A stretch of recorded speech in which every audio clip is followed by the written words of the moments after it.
Díomh a chuirde Gaeilge agus is iontóg a bheith íbhar gáilúdar anú san áras seo agus is libhse an fuirgnamh seo. Is le cosmuintear na tíre an áras seo. So bantainna bheits an lá.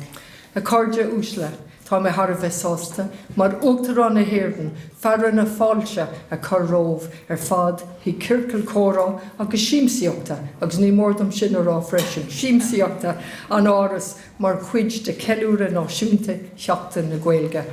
Agus is dótha ábhar eile agus díospóireacht eile cén fá a bhfuil Seachtain na Gaeilge ag teastáil wein, ach sin díospóireacht de lá éigean eile. Ar a laghad tá sé aganne agus tá sé ag fásamh agus ní Seachtain na Gaeilge tá i gceist anois ach caicíos agus de réir a chéile b'fhéidir go mbeidh bliain na Gaeilge aganne.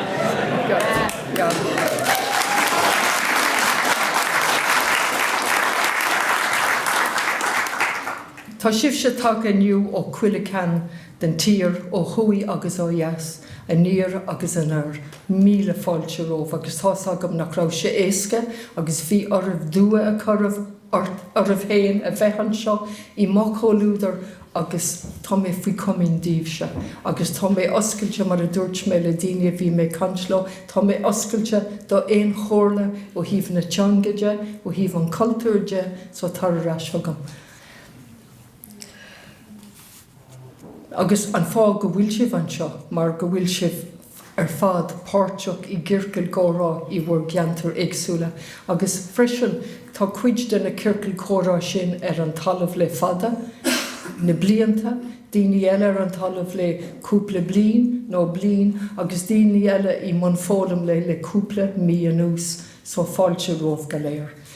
Cuireann sé fíoráthas orm an deis seo a chur fáildíomh, teach le chéile in áras an tUachtarán, agus sean sa chóirtíomh aithne a chur ar a chéile. Fólam ó na chéile, agus níos tábhachtaí fós deis ó chóirt díobh misneach, agus is matlam an facin misneach tá sé ag tastal go géir wein sa lá atá nniuán, misneach agus dóchas a chóirt tá chéile.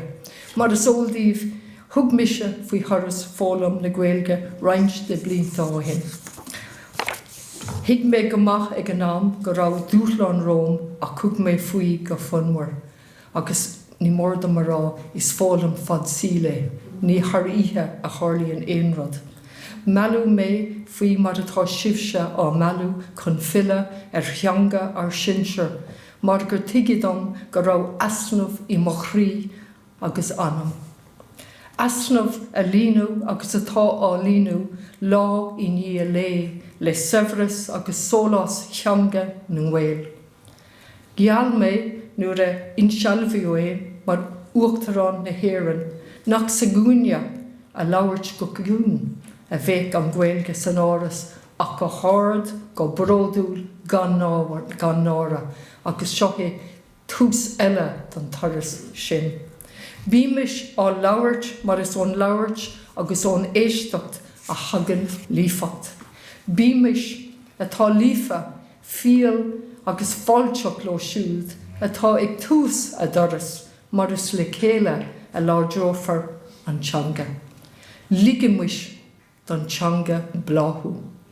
Anis tá mise agus tám cinse go bhfuil sibse freisin ag súil go mór le ceiliúradh an tróna, banigí sult agus sprí as an tróna, agus a rís míle buchas díobhse go léir beag bean ar éon cumas sa Gaeilge go raibh sibh sásta an dua a chur ormh héin bheith an seo lom, agus a rís tús taras eile ó híomh na teangaide míle buchas.